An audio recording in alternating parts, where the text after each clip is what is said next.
Si tu MacBook Pro se apaga, en uso o no enciende, hacemos las siguientes pruebas primero. Chequea el botón lateral que marca la batería. Si no alumbra y tampoco conectando el cargador, vamos a dejar el botón de power encendido por más de 15 segundos presionando sin retirar, para así establecer un reinicio del procesador.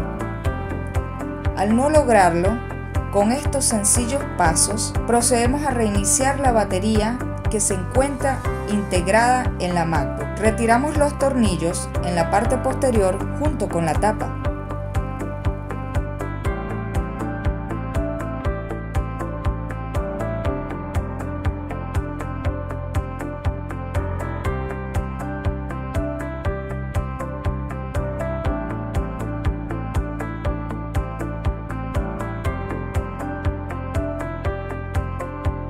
Deben recordar que al extraer la tapa nos conseguimos con componentes y microcomponentes delicados que se deben manipular con mucho cuidado.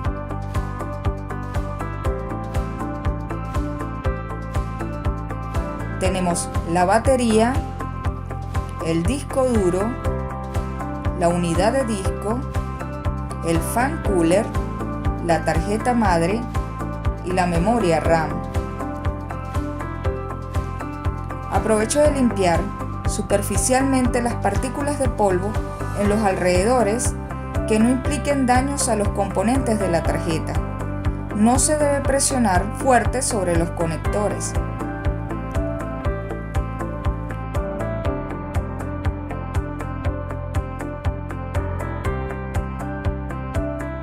Ahora vamos a proceder a retirar el conector de la batería que se encuentra del lado derecho de forma muy sencilla para desconectar.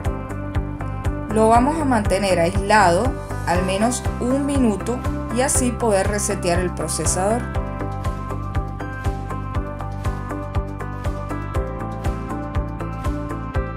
Colocamos de nuevo la tapa trasera con sus respectivos tornillos. Es importante que utilicen destornilladores especiales para los equipos Apple, así evitamos aislar o deformar los tornillos. Bien, ahora encendemos nuestra MacBook.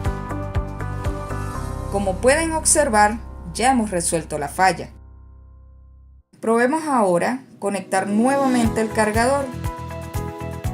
Como podrán ver, ya enciende la luz de carga, al igual que el indicador de batería. Somos ADO, servicio técnico para tu celular y equipos electrónicos, haciendo tu vida más fácil.